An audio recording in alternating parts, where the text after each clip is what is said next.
অন্তর যদি সাফ হয় তখন মনে হবে তিনি আমার বাবা। রেজার রব্বি ফি রেজাল ওয়ালিদ, আল্লাহ পাক বলে দিয়েছেন তোমার আব্বা আম্মা যদি তোমার উপর খুশি, আল্লাহ তোমার উপর খুশি থাকবেন। সাখাতুর রব্বি ফি সাখাতিল ওয়ালিদ, শোনো আব্বা আম্মা যদি অসন্তুষ্ট হন, তোমার হাজার বন্দিগি সুফি দরবেশগিরি দিয়ে কিচ্ছু হবে না, আল্লাহ পাক অসন্তুষ্ট হয়ে যাবেন। বৈধভাবে জায়েজভাবে শরীয়তের ভিতরে থেকে তাদের কথা পূরণ করার আদেশ শরীয়তে খুব কঠিন। আলহামদুলিল্লাহ আলহামদুলিল্লাহি ওয়া কাফা ওয়া সালামুন আলা ইবাদিহিল্লাযীনা ইসতাফা, আম্মা বা'দ, ফাআউযু বিল্লাহি মিনাশ শাইতানির রাজীম। বিসমিল্লাহির রহমানির রহিম। ইয়া আইয়ুহাল্লাযীনা আমানু ইত্তাকুল্লাহা ওয়া কুনু মা'আস সাদিকিন। সাদাকাল্লাহু মাওলানাল আযীম। ওয়া ক্বালা রাসূলুল্লাহি সাল্লাল্লাহু তাআলা আলাইহি ওয়াসাল্লাম, লা তাযালু তা'iফাতুম মিন উম্মতি মানসুরিনা আলাল হক, লা ইয়াযুররুহুম মান খাযালাহুম, আও কামা ক্বালা রাসূলুল্লাহি সাল্লাল্লাহু তাআলা আলাইহি ওয়াসাল্লাম। মুআজ্জাজ মুহতারাম মুসল্লিয়ানে কিরাম, আমি আল্লাহ পাক রব্বুল আলামিনের পবিত্র কালামের অংশ বিশেষ তেলাওয়াত করলাম এবং হযরত রাসূল করিম সাল্লাল্লাহু আলাইহি ওয়াসাল্লামের একখানা হাদিস শরীফ পাঠ করলাম। আল্লাহ পাক কোরআন শরীফ এবং হাদিস শরীফের কামিল হেদায়েত আমাদের সকলকে নসিব ফরমান। কোরআনে পাক এবং হাদিসে পাকের সহিহ ইলম আমাদের সকলকে দান করেন। জীবনের সমস্ত গুনাহ খাতা মাফ করে দেন। ঈমানি হায়াত, ঈমানি মৌত সকলের জন্য কবুল ফরমান। আল্লাহ পাক রব্বুল আলামিন কোরআনে পাকের শুরুতে কোরআনের লক্ষ্য এবং উদ্দেশ্য বয়ান করলেন।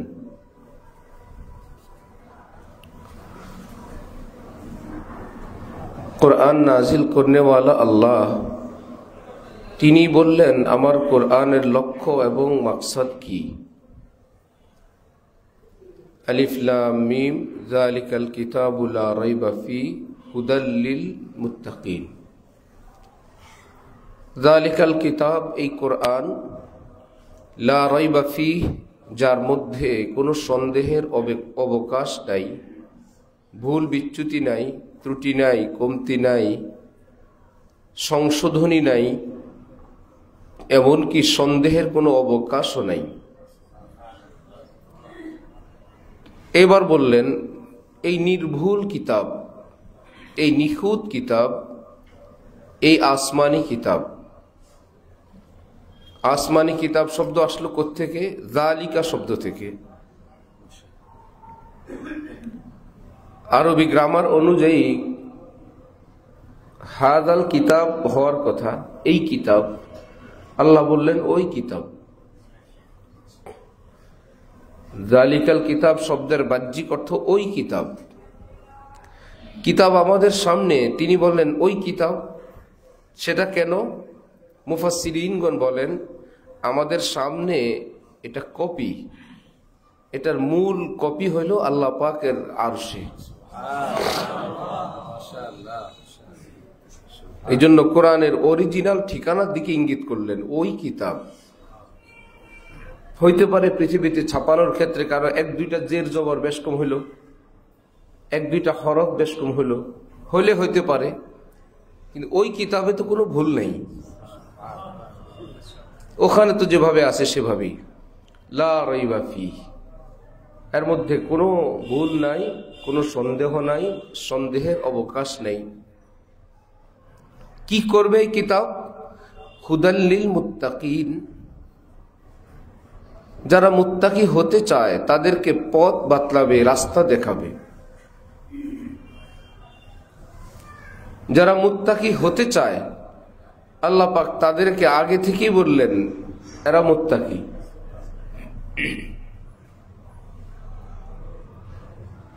মাওলানা হয় না এখনো, উস্তাদরা বলেন মাওলানা, মেয়ে বিয়ে এখনো দেয় নাই, এখনো বলে জামাই, বলেন এরকম, শেষে বলে হবু জামাই, হবু মাওলানা, একটা হবু লাগায়। তো রব্বুল আলামিন বললেন হুদাল্লিল মুত্তাকিন, মুত্তাকিদেরকে হেদায়েত করবে। মুত্তাকি হইল কিভাবে? হেদায়েত ছাড়া তো মুত্তাকি হয় নাই। মুত্তাকি যদি হয়েই যায় আর কি পথ বাতলাবে? তার তর্জমা হইল যারা মুত্তাকি হতে চায়, জান্নাতি হতে চায়, আমি আল্লাহর হতে চাই, কিভাবে জান্নাতি হবে, কিভাবে মুত্তাকি হবে, কিভাবে কামেল মুমিন হবে, তাদের জন্য পথ নির্দেশনা, পথ প্রদর্শন করবে আমার এই কিতাব। এই কিতাব বলতে কিতাবের অর্ধেক না, পুরা কিতাব, পুরা কিতাব। আল কিতাব, এই কিতাব কামেল কিতাব, পরিপূর্ণ কিতাব, পুরা কিতাব। আমি যাই বলবো টার্গেট হলো মুত্তাকিদেরকে পথ বাতলানো, বান্দাদেরকে মুত্তাকি বানানো। আল্লাহু আকবার। মুফাসসিরিনগণ বলেন যেহেতু রব্বুল আলামিন বলছেন এই কিতাব মুত্তাকি বানানোর জন্য, সুতরাং এই কিতাবের যত কথা আছে সবটার শেষ কথা হলো তুমি মুত্তাকি হও। নামাজ পড়ো, মুত্তাকি হও, রোজা রাখো, মুত্তাকি হও, যাকাত দাও, মুত্তাকি হও, ভুল বিচ্যুতি থেকে বেঁচে থাকো, মুত্তাকি হও। অমুক জাতি, অমুক সম্প্রদায় এই ভুল করলো, তাদের উপর আমি শাস্তি দিলাম, এখানে মুত্তাকি হও কিভাবে? তুমি খবরদার ওই রকম কাজ করো না, এভাবে তুমি মুত্তাকি হও। অমুক মাননেওয়ালাদেরকে আমি এভাবে পুরস্কৃত করলাম, তুমি সেই রকম পুরস্কৃত হয়ে মুত্তাকি হও। ওই রকম অমান্যকারীদেরকে আমি আযাব গজব দিয়ে ধ্বংস করে দিলাম, খবরদার সে পথে তুমি হাঁটবে না, তুমি মুত্তাকি হও। সমস্ত কথাটা রব্বুল আলামিন এক কথায় বললেন। মুত্তাকি বানানো আমার এই কিতাবের মূল লক্ষ্য এবং উদ্দেশ্য। অপর জায়গায় রব্বুল আলামিন বলেন ইত্তাকুল্লাহ, তোমরা সকলেই মুত্তাকি হও। প্রশ্ন হয় আল্লাহ আমাদের মতন নাকিস, কমজোর, দুর্বল, আল্লাহ আমরা কেমনে মুত্তাকি হইতে পারি? নিজে জবাব দিলেন কুনু মা'আস সাদিকিন, যারা সিনিয়র মুত্তাকি আছেন, কামেল মুত্তাকি আছেন, মুত্তাকি হয়ে গেছেন, তোমরা তাদের সাথে থাকো। তাদের সাথে থাকার বরকতে আমি আল্লাহ তোমাকেও মুত্তাকি হিসাবে কবুল করব।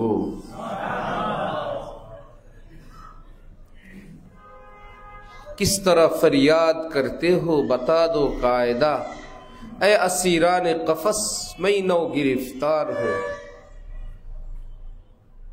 একটা পাখি বন্দী হইলে খাঁচার ভিতর গিয়ে দেখে আরো পাখি আছে।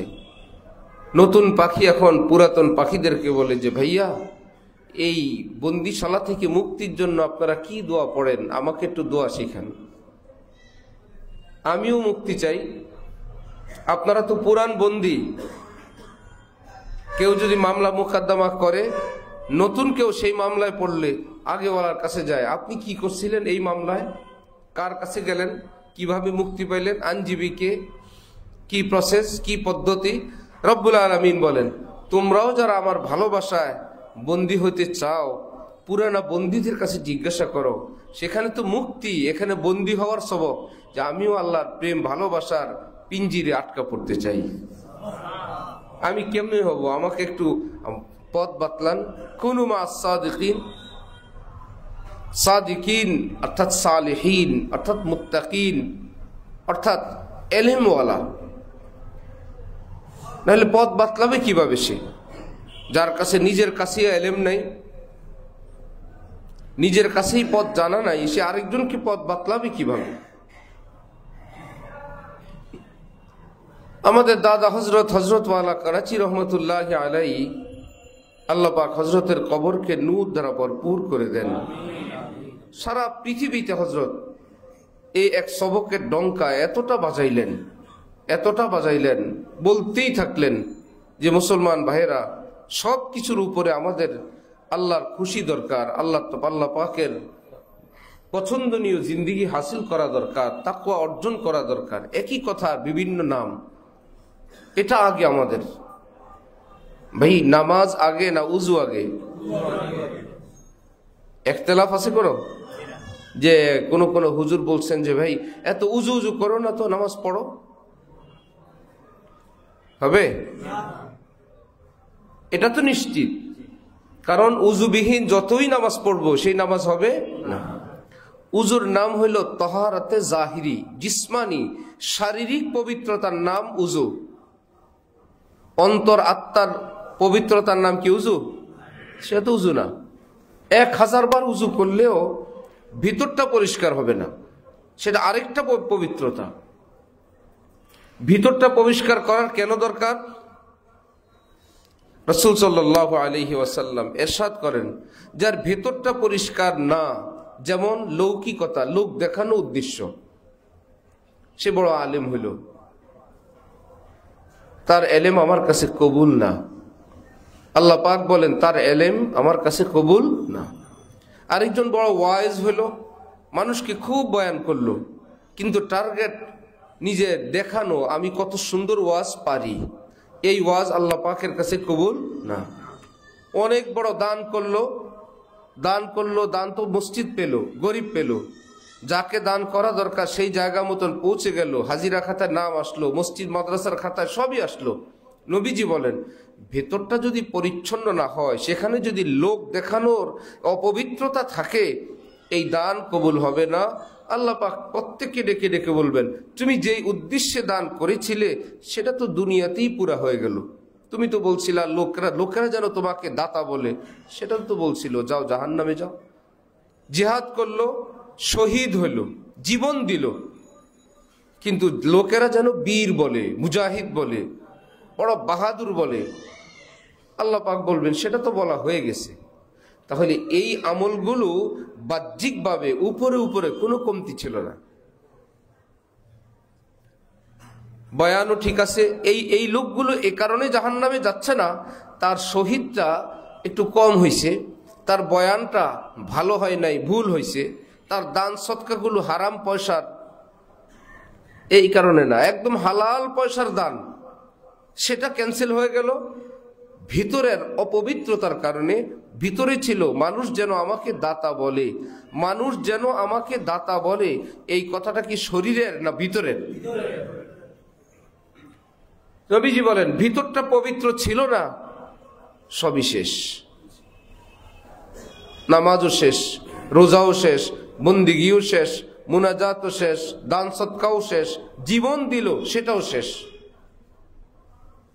তার মানে 1000 আমল করো, তার আগে এই আমলটা যেন টিকে, এই আমলটা যেন বিশুদ্ধ হয়, সেটার ফিকির আগে করো। 1000 নামাজ পড়ো, তার আগে উজু করো। এই জন্য তো উজুর পরে পরে দোয়া, আল্লাহুম্মা জাআলনি মিনাত তাওয়াবিন ওয়া জাআলনি মিনাল মুতাতাহহিরিন। করলাম কাজ একটা, চাই আল্লাহর কাছে 2টা। করলাম উজু, কিন্তু আল্লাহ পাকের কাছে নবীজি দরখাস্ত দিলেন, আমাদেরকে শেখাইলেন, দোয়া করো, আয় আল্লাহ, আমি তো পানি দ্বারা আমার অঙ্গ প্রত্যঙ্গ ধুইলাম, এর দ্বারা তো আমার বাহ্যিক উজু হবে, আমার ভিতরের উজুর কি হবে? সেটা তো আমি পানি দ্বারা সেখানে পৌঁছানো আমার জন্য অসম্ভব। নবীজি দোয়া শিখাইছেন, বলো আল্লাহুম্মা জাআলনি মিনাত তাওয়াবিন, আল্লাহ আমাকে তওবাওয়ালাদের অন্তর্ভুক্ত করে আমার ভিতরের উজু করায় দেন। ওয়া জাআলনি মিনাল মুতাতাহহিরিন, আল্লাহ আমার বাহিরের উজুটাকেও কবুল করেন। আগে বললেন কোনটা, বাহিরেরটা না ভিতরেরটা? মেইন সেটা। অনেকে মনে করে এগুলো তো পীর মুরিদের ওয়াজ, এগুলো দরবারের ওয়াজ। নবীজি তিনি যদি দরবারওয়ালা হন তাহলে ঠিক আছে, উজুর দোয়া এটা কোনো পীর বুজুর্গের বানানো না নবীজির বানানো? নবীজি বলছেন উজুর পরে বলবা আল্লাহ আমার অন্তরাত্মাকে পবিত্র বানিয়ে দেন। ভাই উজু করলাম শরীর পবিত্রতার জন্য, কারণ নবীজি জানেন আমার উম্মত এখন নামাজ পড়বে, ভিতর যদি অপবিত্র হয় নামাজটা ক্যান্সেল। কষ্ট করলো, নামাজ পড়লো, সবই করলো। অনেক মানুষের দেহে এমন কোন ভাইরাস থাকে রক্ত দেওয়ার সাথে সাথে রক্তটা নষ্ট হয়ে যায়। কি ব্যাপার, ভালো রক্ত দিলাম, ভাই দিলেন তো ভালো, ভিতরে ভাইরাস আছে, দেওয়ার পরে এত ঘন্টা এত দিন এর বেশি টিকে না, কারো ঘন্টা আর কারো আছে টিকেই না। ভিতরে এমন জিনিস আছে দিলেই শেষ, দিলেই শেষ। যে রক্তটা দেয় সেটা কি খারাপ দেয় না ভালো দেয়? দেয় তো ভালোটা, কিন্তু ভিতরে এমন কোন জিনিস আছে দিলেই শেষ। নবীজি বলেন ভিতরে যদি তোমার গুনাহের ভাইরাস থাকে, তাকওয়া বিপরীত, তাকওয়া বিধ্বংসী এমন কোন কঠিন জিনিস থাকে, নামাজ দিলা শেষ, রোজা দিলা শেষ, বন্দিগি দিলা শেষ, দান সৎকা দিলা শেষ, জান দিলা সেটাও শেষ, ভিতরের ভাইরাস সব ধ্বংস করবে। এটাকে বলে তাহারাতে বাতিনি, আত্মার পরিশুদ্ধতা, আত্মশুদ্ধি। এটাকে বলে তাজকিয়া কোরআনের ভাষায়। ওয়ায়ুযাক্কিহিম, হে রাসূল আপনি আপনার সাহাবীদের আত্মশুদ্ধি করবেন। উপরে উপরে দরবেশ হইলে আমার কাছে হবে না। উপরে সুফি সাহেব, ভিতরে নষ্ট। খুব সুন্দর কারি সাহেব, ভিতরে নষ্ট। খুব সুন্দর বয়ান, ভিতরে নষ্ট। তাহলে ভিতরটা পবিত্র করার এই ফিকির উম্মতের মধ্যে এটার আলোচনাই কম, এটার চর্চাই কম। উজুর ওয়াজ আছে, কি বলে নামাজের ওয়াজ আছে, নামাজের ফজিলত আছে, দাওয়াতের ফজিলত আছে, দান সৎকার ফজিলত বয়ান হয়, সব ঠিক আছে। অথচ সকল নামাজের আগে ছোট্ট একটা আমল আছে উজু, সেই উজুটা হইলেই কেবল আমার সবগুলো নামাজ হবে। ফরজ বলি, ওয়াজিব বলি, সুন্নত বলি, নফল বলি, তাহাজ্জুদ বলি, ছোট্ট আমল উজু, সেটা যদি না হয় হবে না। উজু করার পর এইবার কি আপনার শরীয়তের কোনো নির্ধারিত আছে এই উজু দ্বারা শুধু সুন্নত পড়বেন, এই উজুটা শুধু ফরজ পড়বেন? এটা তাহাজ্জুদের উজু। উজু মানেই পবিত্রতা। এবার যত কাজে পবিত্রতার প্রয়োজন আপনার সেটা হয়ে গেল, আপনি যা করবেন ওকে, তওয়াফ করবেন ওকে, হজ করবেন ওকে, তেলাওয়াত করবেন ওকে, কোরআন স্পর্শ করবেন ওকে, কাবার গিলাফ ধরবেন ওকে, উজু সহকারে থাকাই একটা আমল, সেটা করবেন ওকে।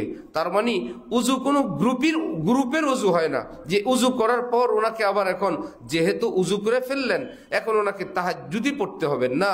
উজু হইল আপনার পবিত্রতা, পবিত্র হবার পর এবার আপনি যে আমল করেন সেটা আপনার ইচ্ছা।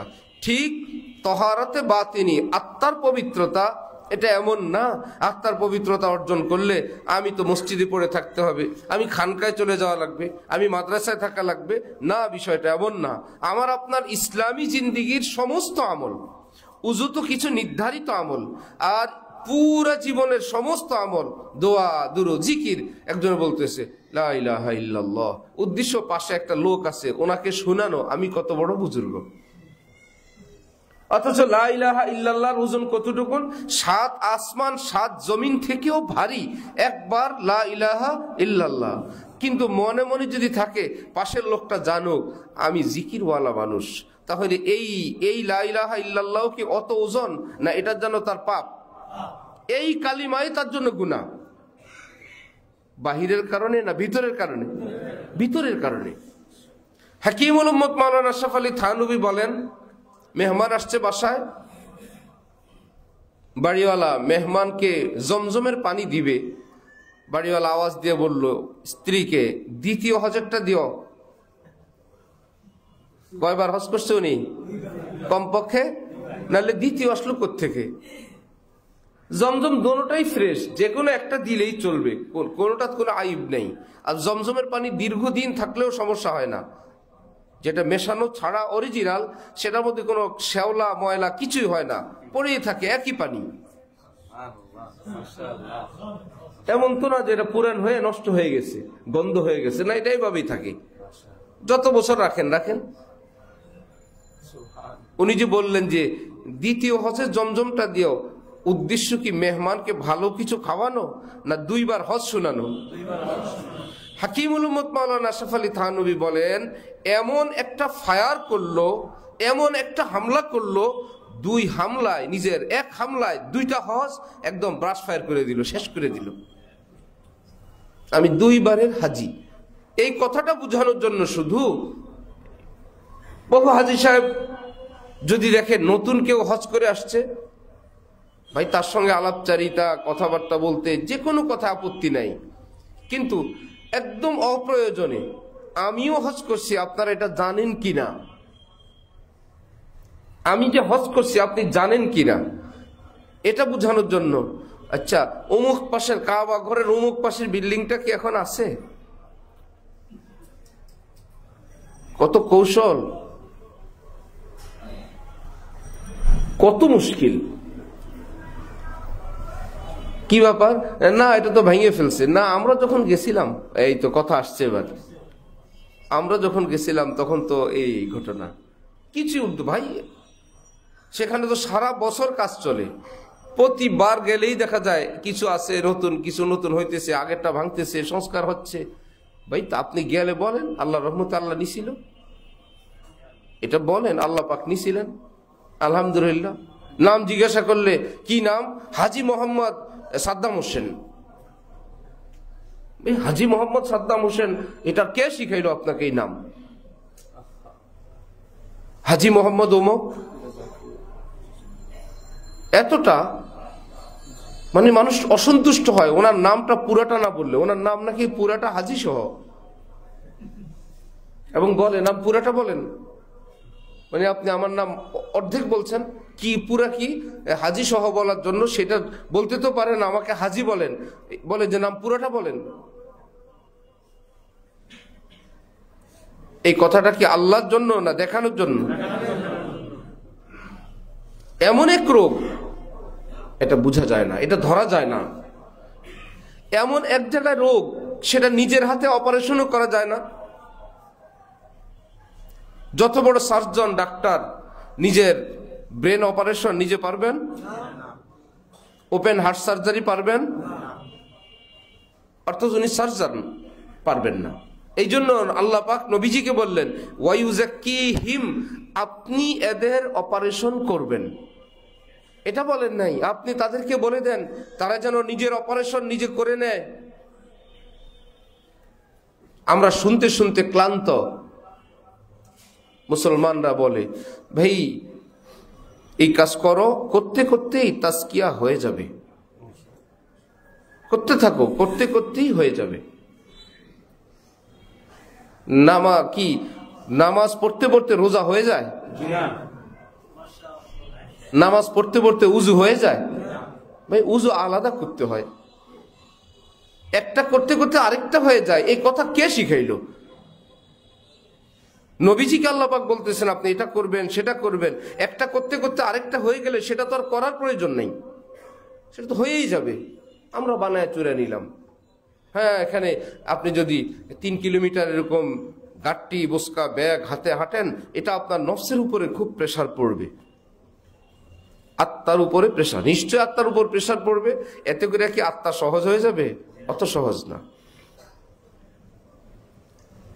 এই তহারাতে বাতিনি, এই আত্মার পবিত্রতা, যেটা ইবাদত বন্দিগি নামাজের জন্য উজুর স্থানে, উজু না হলে যেমন যত পাগড়ি দিয়ে, যত চোখ বন্ধ করে, যত খুশু খুশু সহকারে, যত দীর্ঘ নামাজ পড়বেন, আউয়াবিন পড়বেন, এশরাক পড়বেন, তাহাজ্জুদ পড়বেন, জুমা পড়বেন, শুধুমাত্র উজু নাই, তাহলে যেরকম সব নামাজ ক্যান্সেল।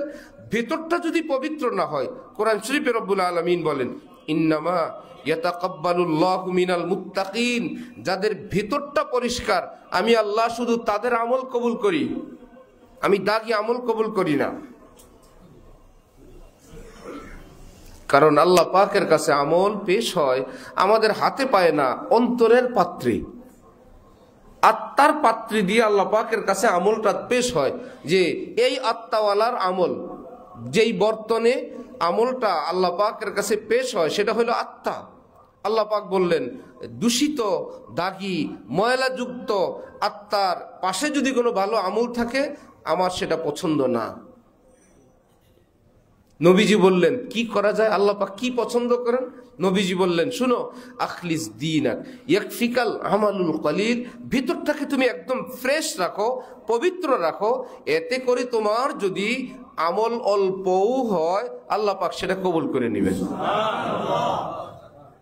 বিশাল ডিশ, বিশাল বর্তন, যেই বর্তনে দুনিয়া দামি দামি খাবার রাখা আছে, এক পাশে দুই পাশে তিন পাশে সামান্য একটু ময়লাও দেখা যায়, একটু গোবর,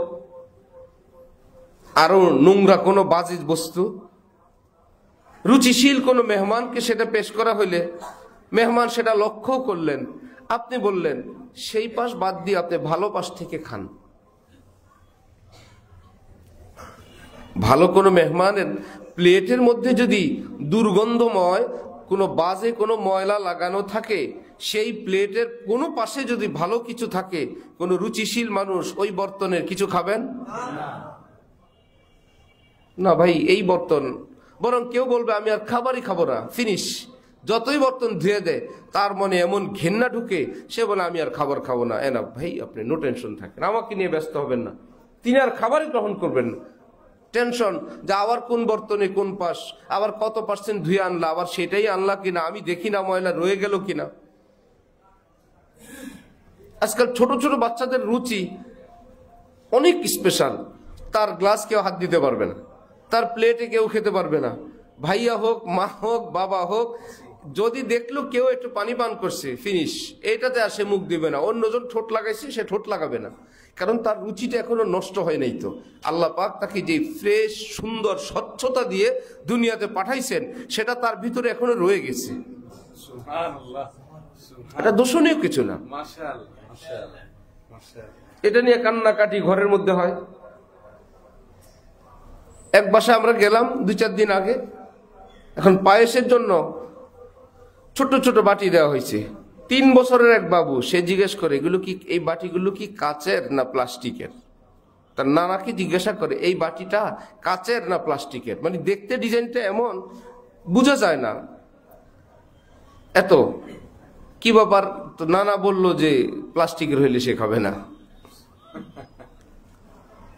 এই জন্য বলা হয়েছে এটা কাচের। ঠিক আছে, প্লাস্টিকের হইলে সে খাবে না। এই রুচিটা অনুন্নত না, এটা উন্নত রুচি এবং ভালো, এটাকে নষ্ট করার দরকার নেই। পিটায় পাটায় খা, এক পাশে গোবর থাকলে সমস্যা কি, আরেক পাশ থেকে খা না। যত উন্নত রুচি রাখা যায়, যত ফ্রেশ রাখা যায়, কি লাভ হবে?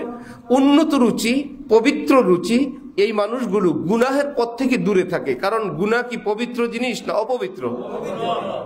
সুন্দর না অসুন্দর? মাসআলা তো মাসআলা, শুধু স্বভাবগত কারণে সে গুনার পথে যায় না। ছি গান্দা, ছি নোংরা, নিচুতা, অসভ্যতা, অশ্লীলতা, সবটাই নোংরামি তার কাছে।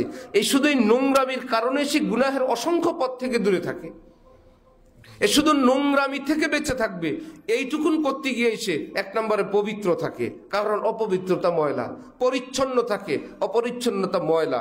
দাঁত পরিষ্কার রাখে, অপরিচ্ছন্নতা ময়লা। অথচ নবীজি বলেন মিসওয়াক করো, মিসওয়াক করলে তোমার মুখ পরিষ্কার থাকবে, আল্লাহ তোমার উপর খুশি হয়ে যাবে। কি একখান ছোট্ট আমল করলো, মেজাজে এমন, স্বভাবই এমন। যেই বাসায় যে ফ্যামিলিরা বাচ্চাদেরকে এরকম শেখান, সকাল বিকাল ব্রাশ শিখান, সাথে একটু মেসওয়াক শিখান, একটা মেসওয়াক থাকুক। আর যদি বলো বাবা এই মেসওয়াক যদি করো মুখ তো পরিষ্কার হইলই, পাশাপাশি তুমি 1 রাকাত নামাজ পড়লে আল্লাহ পাক তোমাকে 70 রাকাতের সওয়াব দান করবে। আবার আল্লাহ পাক এই মেসওয়াকের বরকতে তোমার উপর খুশি হবেন, মুখ পবিত্র থাকবে। এমন এমন জায়গা ব্রাশ দ্বারা হয় না যেটা মেসওয়াক দ্বারা হয়, আবার ব্রাশ দ্বারাও এমন কিছু কাজ হয় যেটা মেসওয়াক দ্বারা মুশকিল। আমাদের সে ট্রেনিং নেই বা আমরা সেরকম মেসওয়াক পাই না, বুঝি না। মেসওয়াকের ব্রাশের সহযোগিতা নেওয়া লাগে, নেন। পেস্টের সহযোগিতা লাগাও, নেন।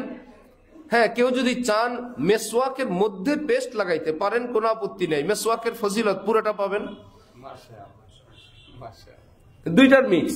মেসওয়াক করবেন, সে মেসওয়াকের মাথায় কোনো পেস্ট লাগাইতে চান, তাহলে পেস্ট লাগানোর কারণে মেসওয়াকের ফজিলত থেকে বঞ্চিত হবে না, তো হয়ে গেল। আর যদি ব্রাশের ডিউটি ব্রাশ দেওয়া করেন যে ব্রাশ আর পেস্ট তোমরা একত্রে থাকো, মেসওয়াক তুমি আলাদা থাকো, ওকে, আরো ফ্রেশ থাকলো, আরো খালেস থাকলো। আল্লাহ তাহলে রব্বুল আলামিন বলেন যে অন্তরের পাত্রে যদি দাগ থাকে আমি সেটা কবুল করি না, আমি শুধু ফ্রেশটা কবুল করি। এতে যদি ডাল ভাত হয়, গান্দা প্লেটে গান্দা বর্তনে পোলাও কোরমার চেয়ে ফ্রেশ চকচকা ঝকঝকা পরিচ্ছন্ন বর্তনে ডাল ভাত কি উত্তম না? নবীজি বলেন শুনো, অন্তরটাকে ফ্রেশ করো, আমল যদি কমও হয় আল্লাহ পাক সেটা কবুল করে নেবেন।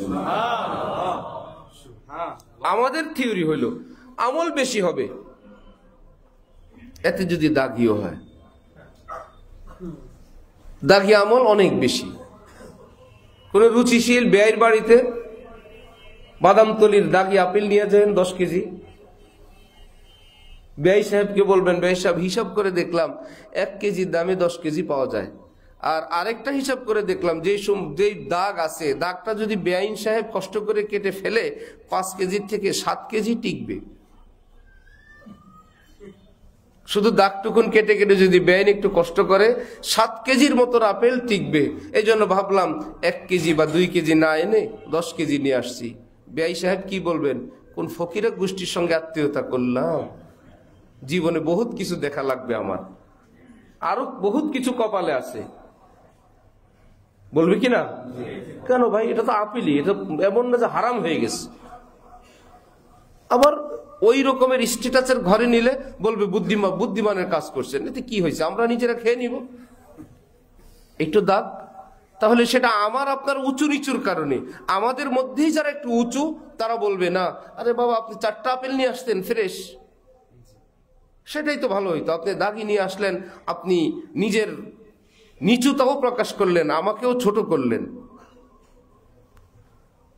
এক আলেমের কাছে এক ব্যবসায়ী ঢাকার মেয়ে বিয়ে দিবেন। এখন মেয়ে বিয়ে দিবেন তো আলেমের তো কিছু নেই, মাওলানা সাহেব, উনি ব্যবস্থা করছেন যে আমার সম্মান রক্ষার জন্য জামাইয়ের সম্মান তত উঠাবো আমার সম্মান। এখন বা জামাই যেদিন আসবে তার আগে থেকেই শ্বশুর সাহেব গোপনে সমস্ত বাজার সদায়ের জন্য যাবতীয় ব্যবস্থা করে যে আপনি জামাই এভাবে আসবেন। সবাই অবাক, মাশাআল্লাহ, সবাই ভাবছে মাওলানা সাহেবের তো কিছু নাই, কিন্তু আসে তো জমিদার স্টাইলে। আমার পরিবারের জন্য এটা আনবেন, আমার ফ্যামিলির জন্য এটা আনবেন, অমুকদের জন্য এটা আনবেন। টাকা কার? জামাই না শ্বশুরের? শ্বশুর যে পদ্ধতিটা করলেন যে এতে করে জামাইরও সম্মান বাড়বে, আমারও সম্মান রক্ষা হবে। রব্বুল আলামিন বলেন যে আমার সামনে যদি গান্দা জিনিস পেশ করো তোমারও অসম্মান, আমারও অসম্মান, ফ্রেশটা করো। এই জন্য ইবাদত বন্দিগির আগে অন্তরাত্মার পবিত্রতা জরুরি। যেমন নামাজের আগে উজুবিহীন নামাজ, পাগড়িওয়ালা নামাজ, চোখের পানিওয়ালা নামাজ, অত্যন্ত খুজুওয়ালা নামাজ, রাত গভীরের নামাজ কবুল হবে না, সব বাদ, আগে উজু। ঠিক অন্তরের পবিত্রতা, কি পবিত্রতা সেটাকে রাসূলকে আল্লাহ পাক বলছেন ওয়ায়ুযাক্কিহিম, আপনি এদের অন্তরের পবিত্রতা এই প্রসেস করে দিবেন যেন তাদের তেলাওয়াত, যেন তাদের আমল, যেন তাদের জিহাদ, যেন তাদের জীবনে সব কিছুর মধ্যে আমার খুশি উদ্দেশ্য থাকে, দুনিয়ার কোনো কিছু না থাকে। এইরকম অন্তরের পবিত্রওয়ালা মানুষ আমরা আমাদের সারা দেশে যেখানে এরকম ব্যাপক দান বাক্সে দান হয়, সব মসজিদে আপনি খবর নিবেন, ছেঁড়া টাকা, পুরান টাকা, অচল টাকা সব দান বাক্সে। সবাইটা না, কিন্তু এইরকম ছেঁড়া টাকা অনেক পাওয়া যায় কিনা? ওই ব্যক্তি ভাবছে টাকাটা দিলেই হইল, এই কথা মনে নাই আমার দান যে আল্লাহ দেখছেন, এটা আমি আল্লাহর জন্য দিচ্ছি, আমার আল্লাহ দেখতেছেন, এইটা যদি মনে আসে, এইবার পুরা টাকার মধ্যে সবচেয়ে সুন্দর কোনটা, আমি আল্লাহকে দিব, সবচেয়ে সুন্দরটা দিব, সবচেয়ে সুন্দরটা দিব। ছোট্ট বাচ্চাকে আমরা গিফট দেই, এবার খুঁজি টাকার মধ্যে, নোটের মধ্যে পরিষ্কার কোনটা, একটু চকচকা কোনটা, 100 টাকাই, কিন্তু এর মধ্যে অনেক বেশ কম। নতুন টাকা পাইলে বাচ্চা খুশি হয়, এটা ফ্রেশ। তো আল্লাহ পাকের দান এবার গরিবকে দেই, মসজিদে দেই, যে কোনো পথে দেই। হাদিস শরীফে আছে আল্লাহ পাক আমার হাত থেকে, আপনার হাত থেকে আল্লাহ আগে গ্রহণ করেন। অদেখা হাতে আল্লাহ পাক নিজে গ্রহণ করেন যে বান্দা আমি নিলাম, গরিবকে তুমি দিলা না, গরিবকে আমি দিলাম, তোমার থেকে আমি নিলাম। তাহলে দান বাক্সে পড়ে, এটা কি আগে দান বাক্সে পড়ে না আল্লাহর হাতে যায়? এবার একটু লজ্জা থাকা দরকার, উফো এটা আল্লাহর হাতে, তাহলে আমি সুন্দরটা দিব। এইবার কথা বলতে গিয়ে মাপঝুপ চলে আসছে, আহা আমার আল্লাহ, আমার আল্লাহ তো নারাজ হবেন। এক বুলবুল হ্যাঁ হামারি রাজেদা, হর কিসি সে কব খুলা করতে হ্যাঁ হাম। মনের মধ্যে এক বুলবুলি আছে, মন জগতে এক গোপন পাখি আছে, গোপনে গোপনে আমরা দুইজন কথা বলি, আমাদের গোপন কথা কেউ জানে না। হাম তুম হি বাস আগা হ্যায় ইস রব্তে খফি সে, মালুম কিসি और को ये রাজ नहीं है। যে আমরা দুইজনই জানি আমাদের গোপন কথা, হে আল্লাহ আমাদের গোপন এই আলাপচারিতা পৃথিবীর কেউ বুঝে না। আর কেবল গোপনে গোপনে বলে আল্লাহ আপনি আমার উপর খুশি আছেন তো। মাঝে মাঝে এই দিনের বেলা রাতের বেলা একটু মোরাকাবা করে, আল্লাহ আপনি আমার উপর খুশি আছেন তো। এই কথাটা কে বলতে পারে? সারাদিন চুরি করার পর রাতের বেলা আল্লাহকে জিজ্ঞাসা করতে পারে আল্লাহ আপনি খুশি আছেন তো? একটু পর একজনকে ঠকাইলো, ঠকাই বললো আল্লাহ আপনি খুশি আছেন তো। কি ব্যাপার? শুনছে এই কথাটা বলা একটা বড় আমল না। খুশির আমল করার পর তারপরে কাউকে খাওয়ানোর পর বলা যায় মেহমানদারি হয় নাই, কোনো খেদমত করতে পারি নাই ইত্যাদি। খেদমতি হয় নাই, সেখানে কথা কিসের? কোনো আলাপচারিতেই হয় নাই। ঠিক বন্দিগি যখন করে মানুষ খালেস আল্লাহর জন্য, তখন উজুটা যত্ন সহকারে করে, মিসওয়াকটা যত্ন সহকারে করে, নামাজ রুকু সেজদা যত্ন সহকারে করে, বউ বাচ্চার সঙ্গে কথাবার্তা যত্ন সহকারে বলে। কারণ রব্বুল আলামিন দেখতেছেন, আল্লাহ দেখতেছেন, আমার আল্লাহ আমার আল্লাহ।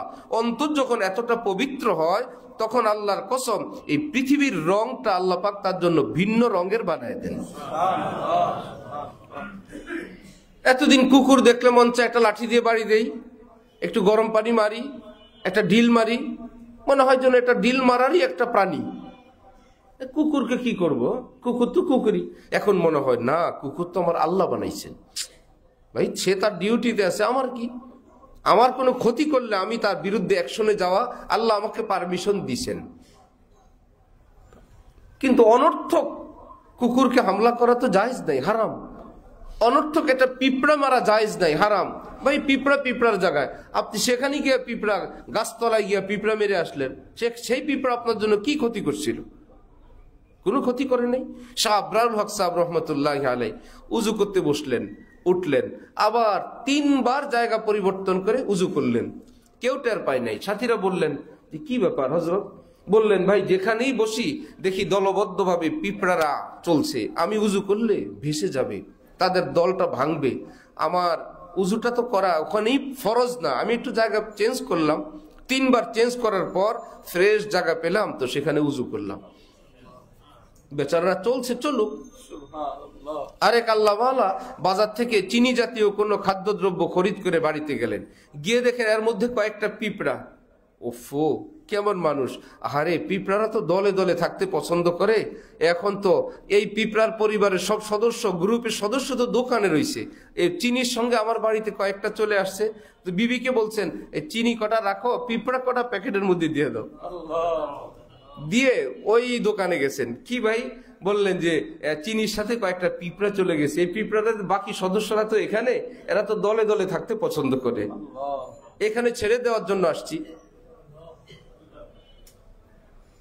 কতটা স্বচ্ছ জীবন হইলে তাদের টার্গেট জীবনের চেঞ্জ হয়ে যায়।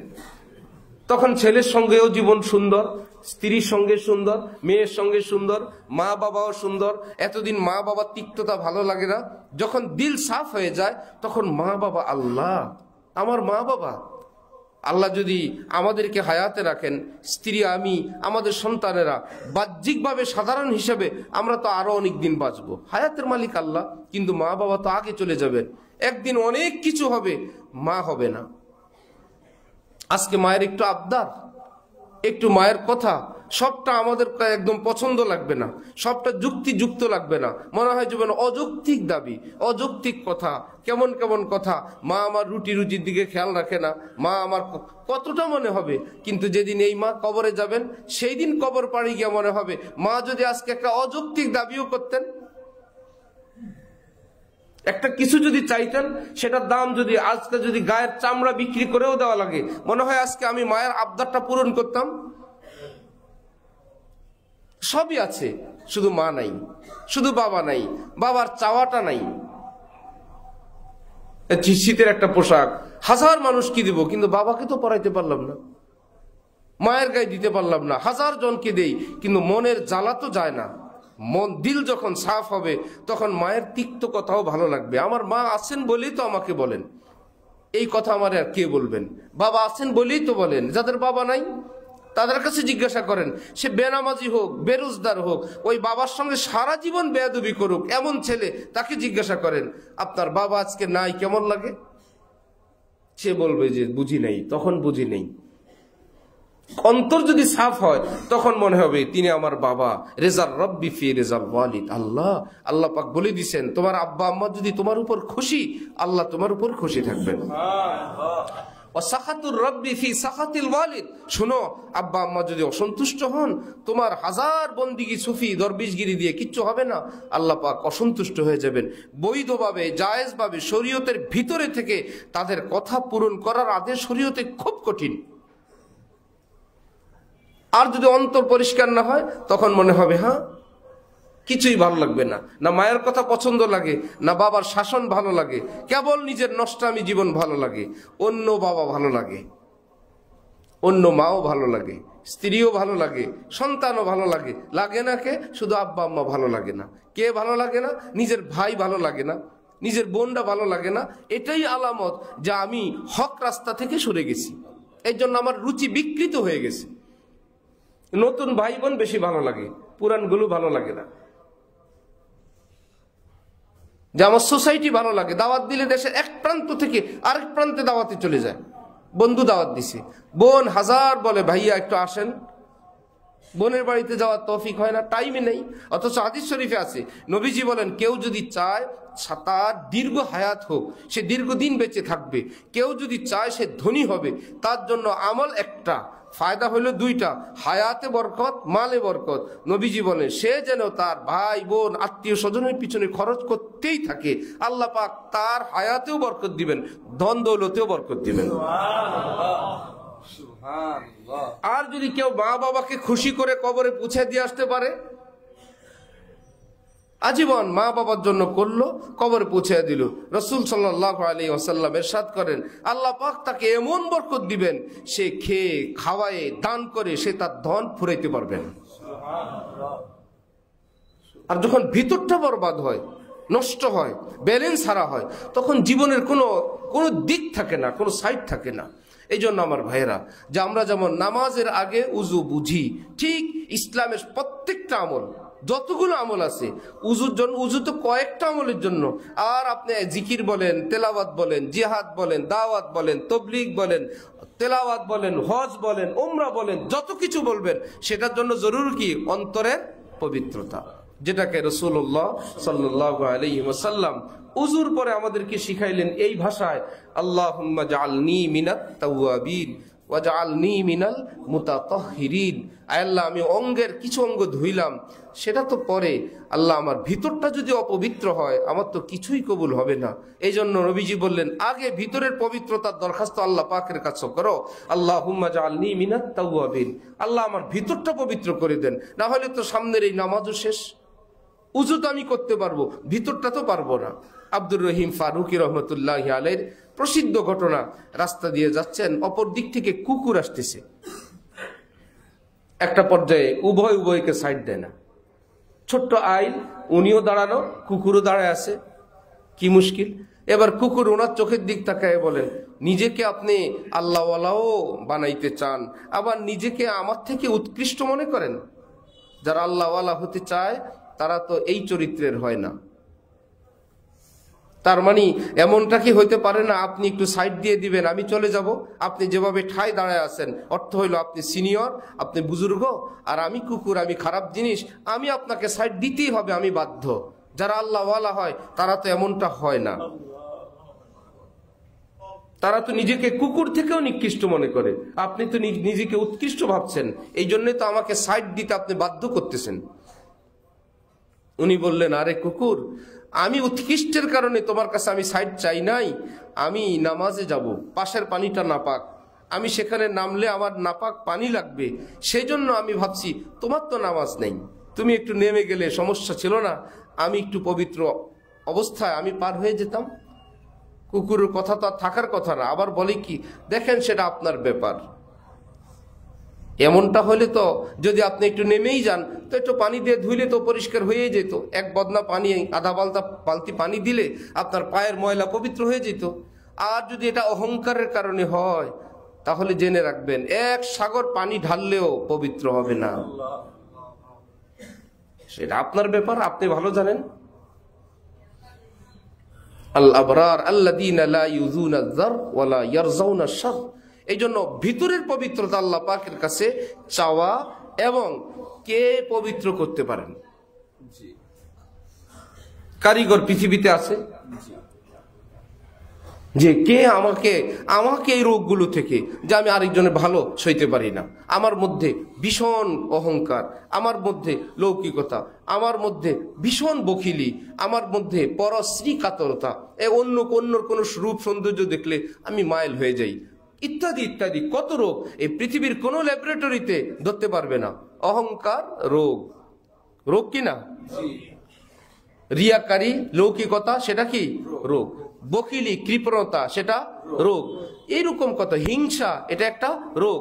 কিন্তু ল্যাবরেটরিতে বলবে স্যার এগুলো ধরা পড়বে না, কি মুশকিল, অথচ এই রোগে আমাকে ধ্বংস করতেছে। রাসূল সাল্লাল্লাহু আলাইহি ওয়াসাল্লাম বলেন যে লা ইয়াদখুলুল জান্নাতা মান কানা ফি কলবিহি মিসকালু হাববাতিন মিন খারদালিন মিন কিবির। অহংকারের এক যাররাও যদি সঙ্গে থাকে, এই নিয়ে তুমি জান্নাতে প্রবেশ করতে পারবে না কশিন কালেও। এটা থেকে মুক্ত হইতেই হবে, হয়তো দুনিয়ায় হবে তওবা দ্বারা, অথবা আল্লাহ পাকের বিশেষ ক্ষমা দ্বারা।